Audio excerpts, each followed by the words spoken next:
Será que na Bíblia possui algum código secreto? Né? Sim e não. Né?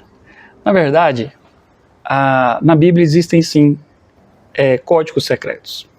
Existem sim informações que estão ocultas, né?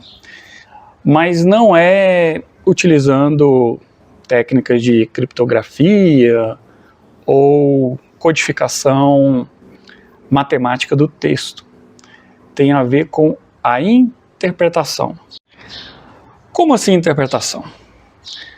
A primeira coisa que a gente tem que entender é que o oriental e o judeu se classifica como um oriental, a forma dele raciocinar e se expressar não é igual a de um ocidental, do ocidente.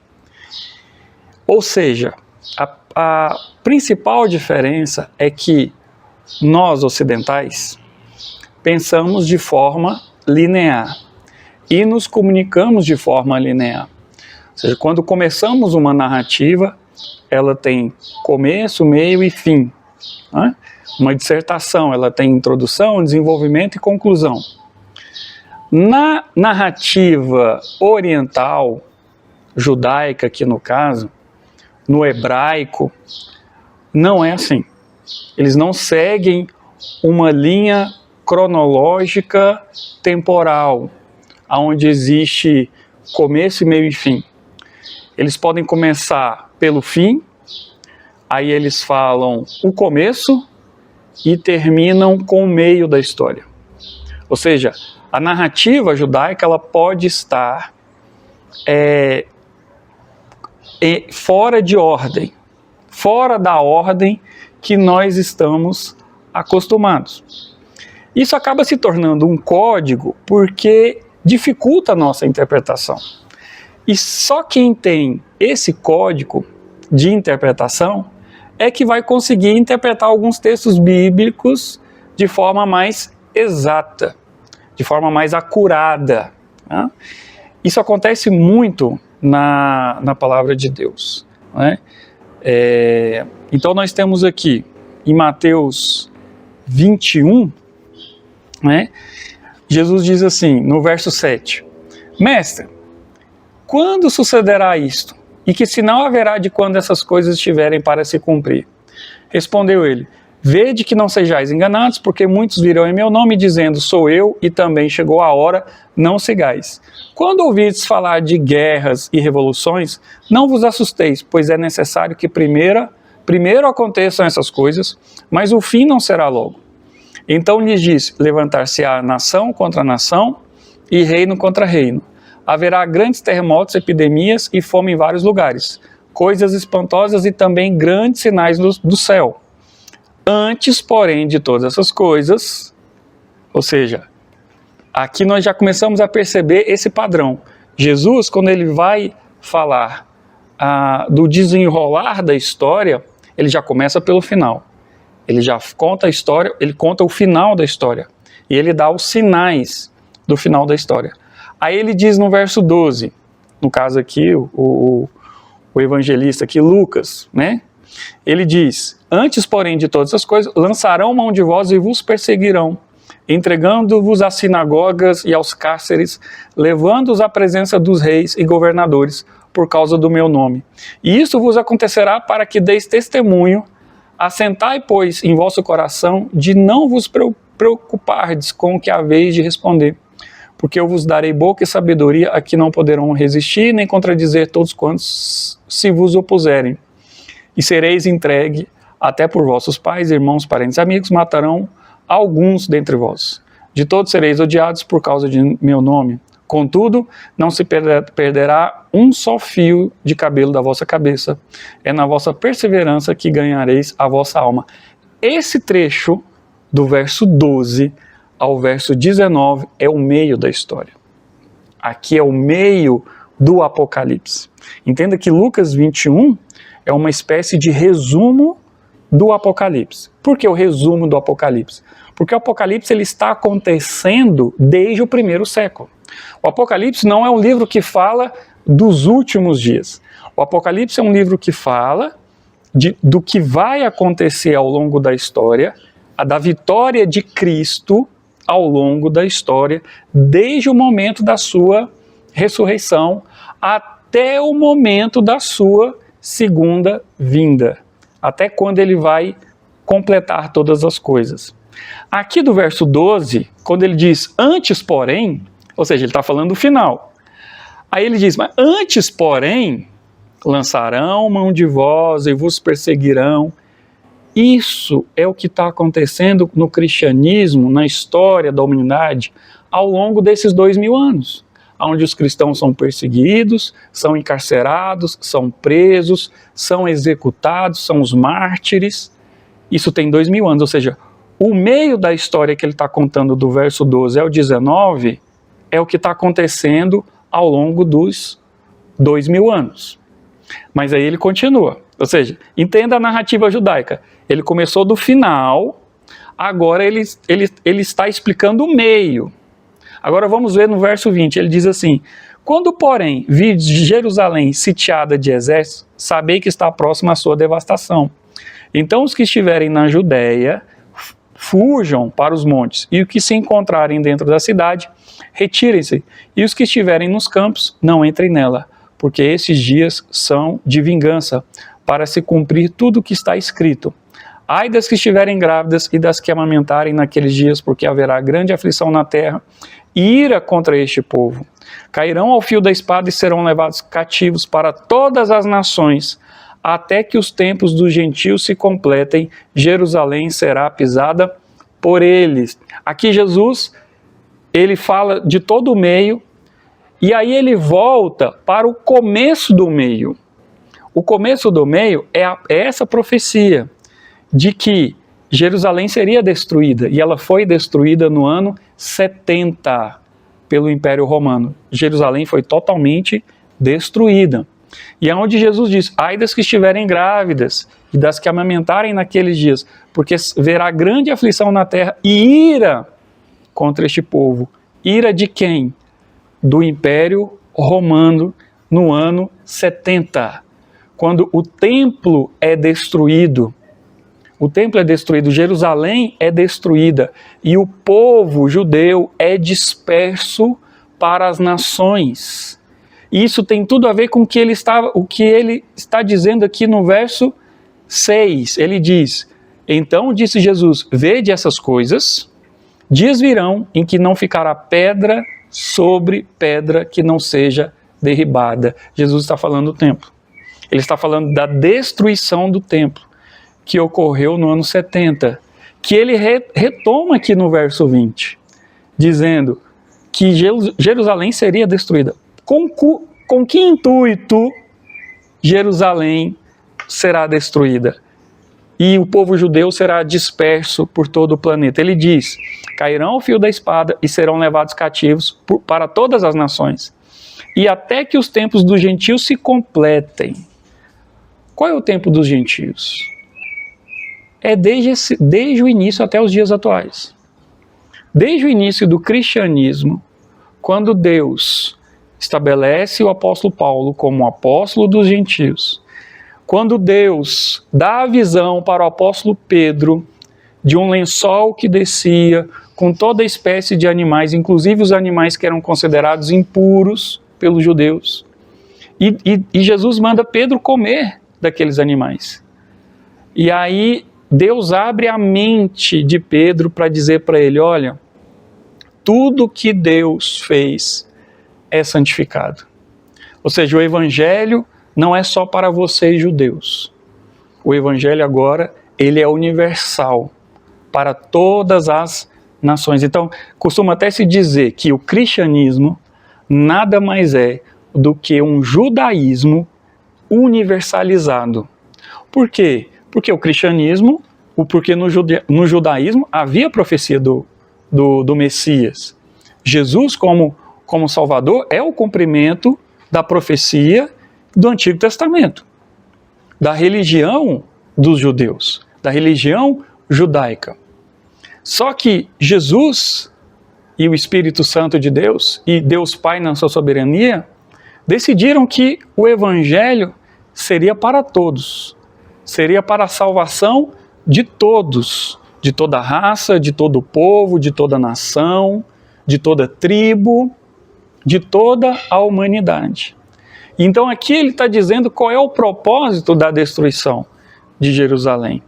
Ou seja, ou pelo menos a duração, ele está dizendo, será assim, Jerusalém será pisada pelas nações, até que o tempo dos gentios se completem, que é o quê? Do começo até agora. E aí ele continua dizendo, verso 25, aqui Jesus volta para o final da história, para o final de Apocalipse. Ele fala, haverá sinais no sol, na lua e nas estrelas. Sobre a terra, angústia entre as nações, em perplexidade por causa do bramido do mar e das ondas. O que é o bramido do mar e das ondas? Senão maremotos, tsunamis. E ele diz, haverá sinais no sol, na lua e nas estrelas. Ou seja, grandes fenômenos astronômicos que nunca ocorreram antes. Então ele diz, no próximo da vinda dele, sinais, fenômenos naturais, astronômicos, acontecerão no Sol, na Lua e nas estrelas. Lá em Atos, capítulo 2, Pedro menciona que o Sol se escureceria e a Lua se tornaria em sangue. Uma linguagem figurada que está relacionada a um fenômeno astrofísico e natural. Ou seja, existem já hoje manchas solares no Sol. E essas manchas solares têm aumentado a sua quantidade. Nós ainda não percebemos essas manchas solares, nós aqui na Terra, porque nenhuma dessas manchas solares esteve na nossa direção. Porque se uma mancha solar estiver na nossa direção, a luminosidade do Sol cai bastante. Cai bastante, porque a mancha solar é um ponto da superfície do Sol onde é escuro, onde existe uma perda de atividade solar ali. Ou seja, naquele ponto a luz do Sol é muito mais fraca. Então, isso para nós aqui na Terra seria escuridão. Então ele diz, o Sol se escurecerá e a Lua se tornará em sangue. Por que a Lua se tornará em sangue? Porque a Lua, como nós sabemos, reflete a luz do Sol, ela não tem luz própria. Ela reflete a luz do Sol. Nós enxergamos a Lua branca, com luminosidade branca, porque ela reflete todos os comprimentos de onda do Sol que chegam até ela. E por esses comprimentos de onda, por essa luz ser intensa em todos os comprimentos de onda, nós enxergamos a Lua branca. Mas, se chegar na Lua uma intensidade luminosa muito fraca, a Lua vai continuar refletindo todos os comprimentos de onda. Porém, o único comprimento de onda que conseguirá atravessar a nossa atmosfera, que é composta de gases, nitrogênio, oxigênio, CO2 e vapor de água, o único comprimento de onda que vai conseguir atravessar a atmosfera são os comprimentos de onda que são maiores, que é no vermelho, na faixa do vermelho e do infravermelho. Ou seja, se o único comprimento de onda, quando a luz do Sol se enfraquecer e a reflexão dessa luminosidade na Lua, que vai chegar na Terra de forma bastante enfraquecida também, ou seja, porque na própria reflexão já é grande perda de energia.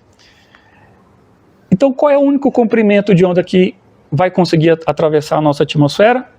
O vermelho. Daí nós vamos enxergar a Lua de que cor? Vermelha.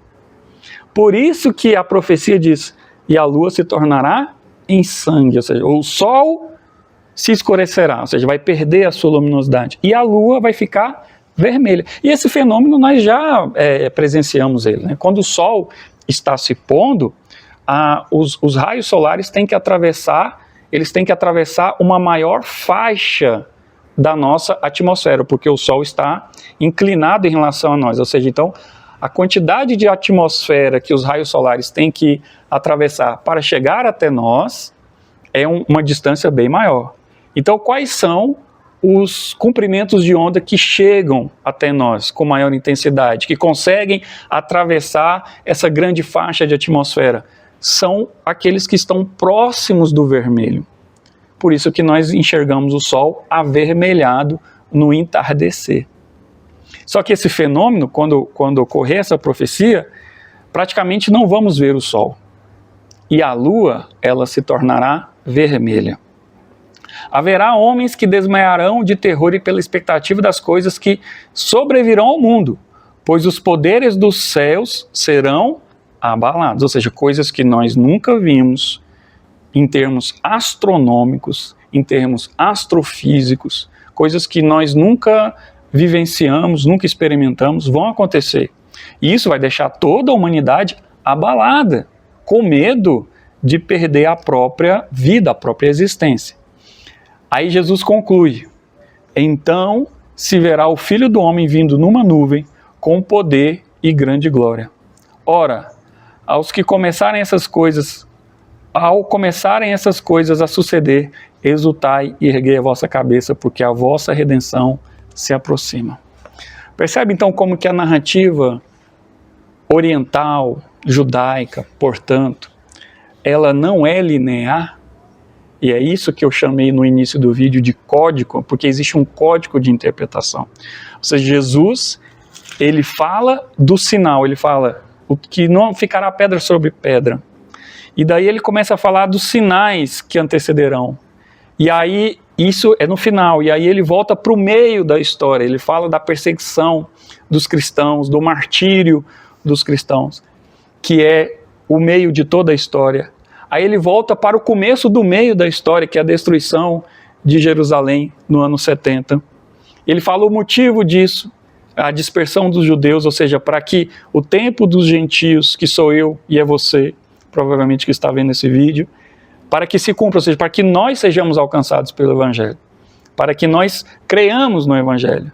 E aí, a partir do verso 20, ele volta para o final da história de novo, dizendo aqueles mesmos sinais. Porque aqui Jesus fala do bramido do mar, mas lá no verso 11, na verdade, ele diz: haverá grandes terremotos, epidemias, fome em vários lugares, coisas espantosas e também grandes sinais no céu. Aqui ele fala de novo, ou seja, ele repete. Ou seja, a partir do verso 25, ele começa a repetir o verso 9, 10 e 11. Ou seja, ele está falando do finalzinho dos tempos.